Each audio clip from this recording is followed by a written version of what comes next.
Telugu Desam జనసేనల manifesto Bharatiya Janata party సంయుక్త manifesto ఉంటుందో లేదో అంటే ఇప్పుడు తాజాగా వాస్తవంగా వాళ్ళ ముగ్గురు కూర్చుని పెట్టాలి.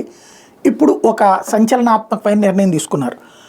8341130393 అనే ఒక ఫోన్ నెంబర్ని, ఒక వాట్సాప్ నెంబర్ని పెట్టి 15 రోజుల పాటు ప్రజలందరి అభిప్రాయాలు తీసుకుంటారు. ఆ ప్రజలు ఇచ్చినటువంటి వాటిని మేనిఫెస్టోగా పెడతామని ప్రకటించారు. అయితే ఇక్కడే సంచలనం అని ఎందుకు అన్నానంటే, మేనిఫెస్టో అనేటువంటిది ప్రజలందరి కోరిక అయితే కనుక ఒకళ్ళు మాకు 25,000 చేయండి, ఒకడికి 50,000 చేయండి అంటాడు, ఒకడు మాకు ప్రతి ఒక్కడికి ప్రభుత్వ ఉద్యోగం ఇవ్వమంటాడు, ఇంకోడేమో తలకు ₹1,00,000 ఇవ్వమంటాడు. చేస్తారా?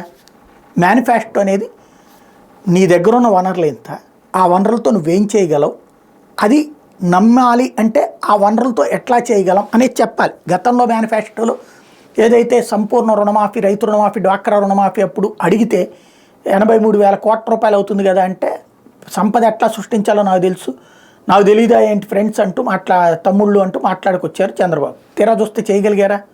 మొత్తం కలిపి 18,000 కోట్లు చేయగలిగారు. దానివల్ల ఎంత మైనస్ అయింది? ఇప్పుడు ఓ పక్కన సూపర్ 6 పథకాలని చెప్తూ, మరి అది కాకుండా ఇంకా మేనిఫెస్టో అంటే క్రిందటిసారి 600 హామీలతో మేనిఫెస్టో లాగానే ఉంటుంది. అమలు చేయగలిగారా? 2004 ఎన్నికల తర్వాత 1999లో చంద్రబాబు ఇచ్చినటువంటి ఎన్నికల మేనిఫెస్టో దాన్ని అసెంబ్లీలో ప్రస్తావిస్తూ అడిగారు. అప్పుడు ఎవరు? వైఎస్ రాజశేఖర రెడ్డి. అప్పట్లోనే నగదు బదిలీ చెప్పారు. ప్రతి ఒక్కళ్ళు గెలిచినప్పుడు 99లో గెలిచిన వాళ్ళందరికీ ఆడపిల్లలకి ఎంత, మగపిల్లలకి ఎంత డబ్బులు వేస్తానని చెప్పి నిరుద్యోగ భృతి ఇవన్నీ 2014లోనూ అట్లాంటి హామీలు ఇచ్చారు. అప్పుడు జరగలా, ఇప్పుడు జరగలా. చివరిలో ₹1000 ఇచ్చి సర్దారు నిరుద్యోగులకి లాస్ట్ 1 మంత్ 2 మంత్స్. కాబట్టి ఇక్కడ హామీలు అనేటువంటిది మనం ఇవ్వాలి, కానీ జనం అడిగినవన్నీ ఇస్తామంటే ఇంకా అప్పుడు క్లారిటీ ఏమున్నట్టు?